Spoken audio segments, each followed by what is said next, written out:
नमस्कार। भोजपुरी में एक नई फिल्म आने वाली है जिस फिल्म का नाम है लाडली।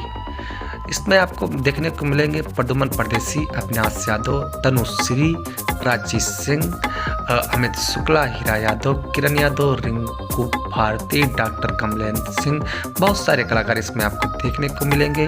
ब्रजेश त्रिपाठी, शायद इनकी मृत्यु हो चुकी है, ये फिल्म काफ़ी पहले शूट हुई होगी तभी अब रिलीज हो रही है। ब्रजेश त्रिपाठी अब शायद में नहीं रहे हैं, काफ़ी अच्छा रोल करते थे। तो इस फिल्म के प्रोड्यूसर है अविनाश यादव जी। कलाकार सभी अच्छे हैं, नए कलाकार हैं वो भी काफ़ी अच्छा कर रहे हैं। लाडली जैसा नाम से प्रतीत हो रहा है कि ये फिल्म कैसी होगी। आपको बता दें कि डायरेक्टर हैं काली शंकर जी और लिखा है अनिल विश्वकर्मा जी ने।